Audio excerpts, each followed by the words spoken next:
Bismillahirrahmanirrahim. Alhamdulillahirrabbilalamin. Wassalatu wassalamu ala ashrafil anbiya wa mursalin wa ala alihi wa sahbihi ajma'in, amma ba'du. Alhamdulillah, syukur kita bertemu pada kali ini untuk membicarakan tentang umrah. Tetapi pada kali ini saya nak membahaskan tentang satu golongan atau satu kelompok yang berkait rapat di dalam kita mengerjakan haji dan umrah, iaitu mereka ini dipanggil mutawif. Tanpa mutawif, bagi orang yang pertama kali mengerjakan haji dan umrah, mungkin akan meraba-raba. Di sinilah kepentingannya seorang manusia yang kita gelar sebagai mutawif yang sentiasa bersama kita. Jadi pada kali ini kita nak cerita tentang mutawif saja. Ya, sebab bila kita bersama dengan mutawif yang ideal, yang baik, kita rasa seronok. Tapi kalau kita dapat mutawif yang ala kadar saja, mungkin kita tak akan rasa seronok. Kita akan rasa semacam saja ketika kita berada di tanah haram Mekah dan Madinah. Mutawif. Apa makna mutawif? Kata-kata akronim mutawif itu kita simbolkan sebagai M. M-U-T-A-W-W-I-F, mutawif. Apa M? M itu mesra. Ya, mesra. U, unik. T, tegas. A, amanah. W, waspada. W, waras. I, ikhlas. F, fotonah. Ini akronim pada kita nak menghuraikan mutawif itu. Ya. Mesra, unik, tegas, amanah, waspada, waras, ikhlas, fotonah. Itu mutawif.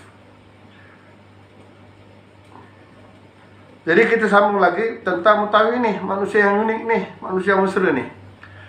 Bagi sesiapa yang menjadi mutawif atau bercita-cita nak jadi mutawif, atau mutawif yang sedia ada, mutawif yang sedia ada perlu meningkatkan kualiti mereka kepada mutawif yang profesional. Mutawif yang profesional ini, maka cirinya mesti ada. Pertama sekali, memimpin dan memberi arahan. Mutawif ini dia memimpin jemaah, so dia kena memberi arahan. Ya, dia berupaya memberi arahan. Ya, tidak kira pangkat, tidak kira umur jemaah. Mungkin ada jemaah yang lebih tua, mungkin jemaah VIP. So mutawif itu mesti dia memimpin mereka ini, ya, dan memberi arahan. Keduanya, berucap dengan fakta jelas dan tepat. Berucap dengan fakta, jangan auta, fakta yang jelas dan tepat. Ya, sebab ada di antara jemaah ini ilmu mereka mungkin lebih tinggi daripada mutawif. Jadi mutawif kena jaga etikanya, itu berucap dengan fakta yang jelas dan tepat. Yang ketiga, sentiasa berhubung dengan jemaah.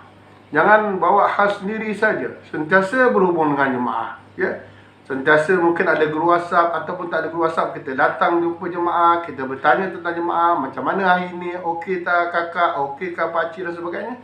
Ya, jangan kita bawa hal kita saja, ya. Kerana jemaah memerlukan bimbingan kemesraan mutawif itu. Yang keempat, mutawif itu mesti tegas membuat keputusan. Tegas membuat keputusan. Kalau nak pergi pukul berapa, nak jalan pukul berapa, kita gerak macam mana. Tegas membuat keputusan. Kelima, mendengar, melihat dengan mata hati. Mendengar apa permasalahan jemaah itu, kita dengar. Melihat dengan mata hati kita. Bukan beranggapan, ni biasa dah, biasa dah. Perkara yang luar biasa, kalau kita anggap mudah, dia jadi biasa. Ini tak boleh. Ya, setiap apa yang kita dengar, kita lihat, kita mesti dengan mata hati kita. Ya, apalagi kalau keluhan itu datang dari jemaah yang pertama kali dan sebagainya, mereka tak ada pengalaman. Ya, maka tempat mengadunya mereka ialah kepada mutawif itu.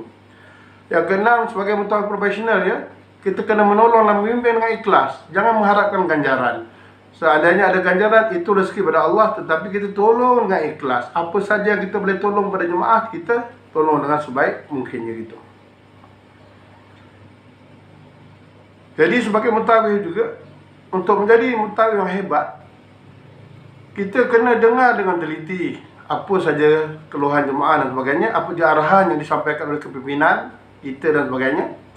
Kemudian kita mesti respon segera, ya. Bersungguh-sungguh.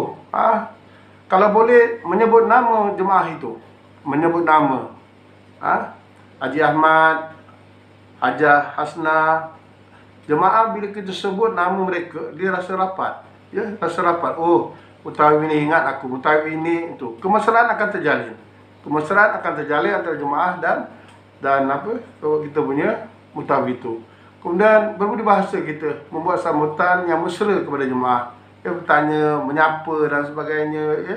Walaupun mereka itu mungkin lebih muda pada kita, mungkin ada yang lebih tua. Mutawif yang mempunyai budi bahasa amat disenangi oleh para jemaah.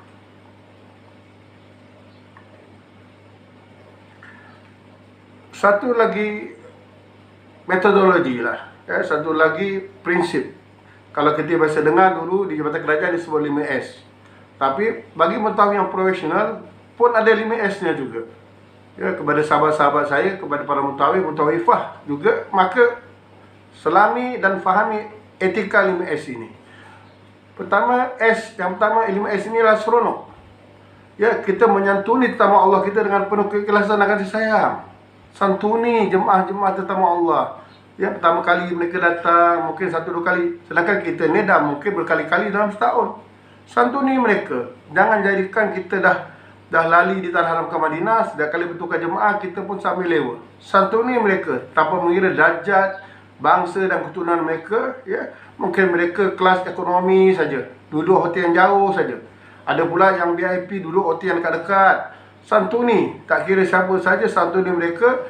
Kalau kita bertugas sebagai mutawif pada bas-bas yang tertentu atau hotel tertentu, santuni dengan lemah, mesra, senyuman sentiasa terukir di bibir dan wajah mutawif itu. 5S yang kedua ialah servis. Memberi perkhidmatan dan tunjuk ajar dengan baik. Memberi perkhidmatan. Sebagai mutawif kita beri perkhidmatan. Kita serve mereka. Kita mewakili travel-travel yang kita wakili itu, kita serve jemaah dengan baik. Tunjuk ajar dengan baik. Tak semua jemaah memahami manasik haji, manasik umrah. Kita bagi tunjuk ajar dengan baik. Jangan meremehkan mereka. Takkan benda kecil tak tahu, takkan dia tak tahu. Bukan. Seorang mutawif ini ialah dia seorang pendengar yang baik dan dia memberi penyelesaian sesuatu isu itu dengan baik. Kalau mutawif tak tahu, tanya kepada senior mutawif, tanya kepada ketua-ketua mutawif. Sebab tak semua mutawif dia memahami hukum, apalagi hukum fiqh umrah dan haji ini sentiasa berubah, ya, pada setiap kali muzakarah. Kena sentiasa memahami perkara-perkara ini. Servis, ya, 5S tadi. Yang ketiga, servis. Jemaah datang dengan harapan, jemaah pulang dengan kepuasan ibadah, sama ada umrah, haji dan haji yang mabrur. Jemaah datang dengan penuh harapan. Mereka membelanjakan 6-7 ribu, mungkin yang lebih mahal daripada itu. Kalau haji pula, ya, mungkin mahal 10 ribu. Mereka datang dengan harapan. Mereka datang dengan harapan nak dapat mengerjakan umrah yang makbullah, nak dapat mengerjakan haji yang mabrur. Sandaran mereka siapa? Bantuan mereka siapa? Mereka juga mengharapkan bimbingan, panduan daripada mutawif itu. Maka mutawif ingat benda itu. Ya, servis yang baik kepada jemaah itu. Jangan merendahkan jemaah, jangan meremehkan jemaah.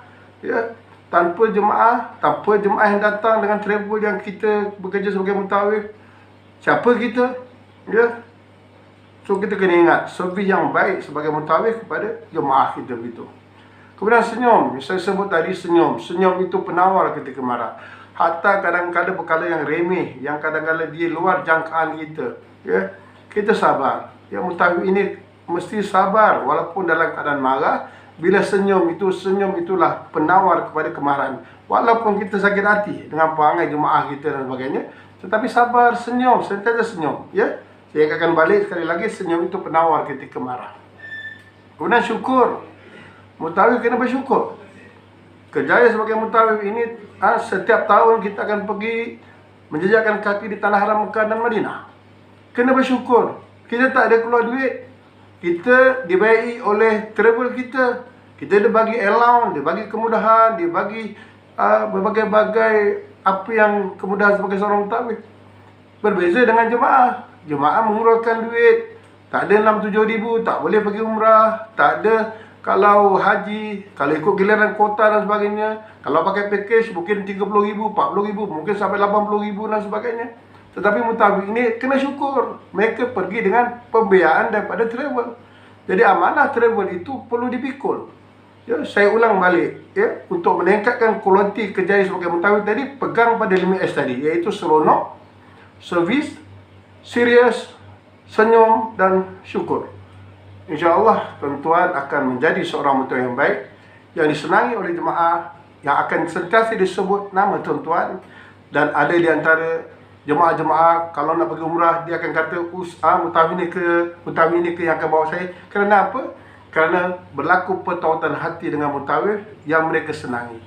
Jadi para mutawif, kita bukan insan yang sempurna, kita bukan manusia yang ideal, tetapi berusaha untuk menjadi mutawif yang lebih baik. Itu adalah sesuatu yang amat dibanggakan untuk kejayaan seorang mutawif itu.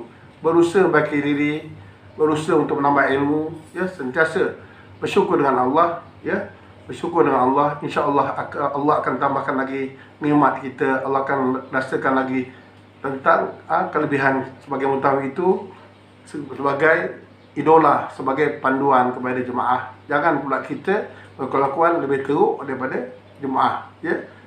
Jemaah pula lebih baik daripada kita, sedangkan kita setiap tahun berkali-kali menjejakkan kaki di tanah haram Mekah dan Madinah. Sekian daripada saya. Ampun maaf daripada saya kalau berlaku kesalahan dan kesilapan yang mana itu daripada Allah. Salah silap daripada saya. Sekian. Assalamualaikum warahmatullahi wabarakatuh.